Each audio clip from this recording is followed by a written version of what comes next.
message ako sa kanya, boss. Sabi ko, boss, ako yung mga ano niya. Diba? Medyo yung sinabi niya. Una pa lang yung birthday. Diba? May take ako dito, guys. Ganyan din po siya sa nanay ko, kaya po kinasuhan din siya ng nanay ko. Dinabay niya. Condonia at Royal Blood si Aling Remy, bakit mukhang baluga? Sagot! Eh bakit yung nanay ni Pacquiao mas masahol pa sa baluga? Oh, sagot! So, ayun. Ito ay yung issue about dito kay Makagago tsaka kay FLM, kay Mr. Caliber. So, yun nga, sira ulo ka. Alam niyo yung napanood ko doon? Yung binanggit na yung si Nanay Donisha. Doon na naiba yung timpla ni Senator Manny Pacquiao. Hindi yung galit niya yung naramdaman ko eh. Naawa ako kay Manny Pacquiao doon sa naging reaction niya. Kasi nakita ko yung isang anak na nasaktan siya sa salita na binitawan about sa nanay niya. Tarantado ka, Boss Francis Leo Marcos. Napakalaki mong diyan ka ngayon mayayari. Una, yung false accusation mo, $30 million utang sa'yo ng tao. Ayun, napalagpas niya pa yun eh. Sabi nga niya, bibigyan ka pa ng tulong, di ba? Pero nung binanggit at ginano mo na yung nanay, Paul ka na doon. Doon ka na ekis.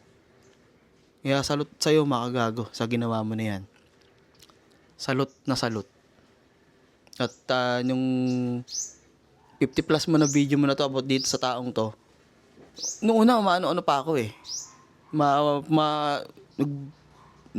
Tumitimbang pa ako. Pero talagang the more you upload, na-interview mo na yung mga tao na mismong mga kasama pa niyan, nilalaglag na siya. Diba? There's something wrong talaga sa taong niya, kaya kayo Makagago ako. Gago ka, Mr. Caliber. Yung mga niloko mo FW. Pasalamat ka, walang lumapit sa akin na ikaw ang pinaritwal sa akin. Di mo ko kilala. Buti wala kang na-scam na sa akin lumapit.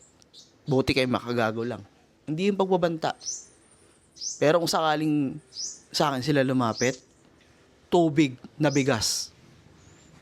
Malalim yun. Ako lang makakagets nun. Pero yun nga yung kay Manny Pacquiao. Tarantado ka, binastos mo yung tao. Pinaglaban tayo nun. Pinaglaban nun ng buong Pilipinas. Tapos gaganunin mo lang. Yung taong yun, yung binastos mo yun yung kaisa-isang tao. Si Nanay Donisha, kaisa-isang tao na sumuporta sa kanya nung walang-wala pa siya. Palibasa, ito Labs, yung kino-cover ko ngayon, si Norman Mangusin, na ang tawag Norman Gusgusin. Yung gumagano-ganon ako sa kanya yun. Sariling nanay niya, minura niya. Yan yung tumutulong ng pandemic. Yan yung tumutulong kuno ng pandemic na kung ano ng mga pinagbibigay.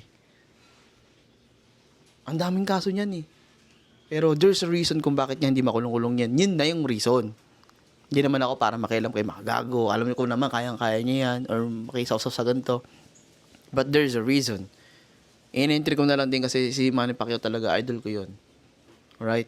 And maling-mali yung ginawa ng taong yan. So this is gonna be yung part na magta-take part si Jesse Flores Witchcraft. Ano ba yung nasense ko sa tao na to? Bukod sa may kalalagyan ng taong to, eto na. Actually, ang taong to, mayroong umahawak sa kanya. That's the truth. Simple lang, di ba? At yung yaman na meron ng demonyo na yan ay hindi pera, kundi ginto. Oh, big surprise. Ay, pinapost mo yung mga pinapost niya noon, yun na yung pinaka-hint niya. Tanga ka talaga tong taong to. Kasi yung mga dapat hindi niya pinapost, siya rin naglalagig sa sarili niya. Diba? Tama ka na naman doon, Makagago. Siya ang lumalagig sa sarili niya. Ganun ka, incompetent ang taong to. Yan yung naging racket-racket niya noon, naging imbakan niya ng mga ginto ng kung sino noon. Then he is trading it. Yun yung negosyo na meron niya na hanggang ngayon, mini-maintain niya pero hindi na ganun kalago. Nagugulat ka na lang, baka mamaya yung mga pagpapanggap niya noon, yan, may utang na malaki yan, Labs eh. Tapos nagpanggap siya yung na assassin. Yun, na ambush. Pero peke, mga sugat, peke yung mga ano niya, gago, yung mga nangyayari sa yun. Nakikita ko, mapapahama ka nang wala sa oras. Norman Gusgus, ngayon wala kang live. Ngayon wala kang live. Inaabangan kita, napuyat ako dahil sa'yo. Napuyat ako dahil sa'yo. Kasi inaabangan ko, tuwing alas 3 ka nagla-live. Kasi, mga ganong oras, gising ang OFW. Iba yung time nila doon. Yun yung mga nagpapalipad sa live mo. Yung mga niloloko mo. Meron daw siya, labs, 50 million daw, mamimigay daw siya. Tapos, kumuha siya ng isang matanda na mahirap, na ang tawag niya, lumpo. Diba? Insulting word ang ginamit niya. Binigyan niya ng napakamurang wheelchair. Wala kang pasamang tumulong. Pero, Diyos ko naman. Maniwala ako siguro. Sige, sabihin na natin, magpalagay natin may ganun kang pera. Binulsa mo yun.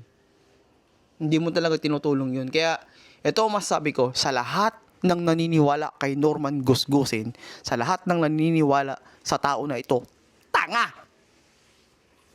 Bobo! Hindi ko na dapat sabihin yun kasi syempre malay nyo nga naman. Pero the fact na napakadami ng vlogger ang umaagain sa taong to na hindi nyo nakikita, ang masasabi ko sa inyo ay bobo kayo at tanga. Sumama na ang loob ninyo sa akin. Pero kung yun ay sumama ang loob ninyo, ibig sabihin totoo yun. Diba? So yun, wag po kayong papaloko sa taong yan. Yan ho ang ginagawa niyan. Sariling mami niya, kung tawagin sa live. Alam mo yung sumikat sa TikTok Labs, yung The King? Yun, scam niya yun eh.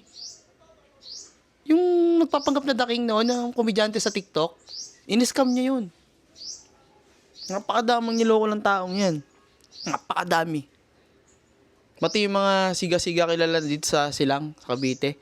GMA, yung mga kilalang mga influencer, niloko rin yan. Napakadaming niloko niyan. Kaya, ito yung naano kay Manny Pacquiao. Naawa ko kay Manny Pacquiao, sobrang naawa ko. Hindi ko napansin yung galit ni Manny Pacquiao eh. Ang napansin ko talaga doon, yung lungkot sa mata ni Manny Pacquiao. Naawa ko kay Manny Pacquiao bilang anak. Siyempre, nanay mo gaganunin lang. Ina. Hindi ako papayag ng ganun. Siyempre, depende naman yun sa magulang. Pero, siyempre, nanay Indonesia, kilala lang halos kalahati na, kasi halos buong Pilipinas na sumuporta sa kanyang anak nang walang-wala pa. Diba? Yun nga yung na-high blood si Manny Pacquiao, yung siya nang gigigilan na medyo nakapagsalta siya ng off, which is understandable and reasonable yun. Kasi nanay niya yun eh. Kaya yung mga pagganong-ganong salta niya, at the present, kung nandun si Manny Indonesia, hindi rin makakaganon. Ganun ka-respeto ni Manny Pacquiao si Nanay Indonesia. Kasi si Mami Indonesia po ay heavy Christian ho yun. Heavy Christian yun. Hindi yun nagpapadala. Kahit mapanood niya yung sinabi sa kanya na siya daw yung masahol pa sa B. Kahit nga ako, di ko maano yung word eh. Gago to si tarantado ka, demonyo ka. Dapat sa'yo nilalagay sa impyerno. Tamang-tama, doon ako nagtatrabaho sa impyerno. Ilalagay kita doon.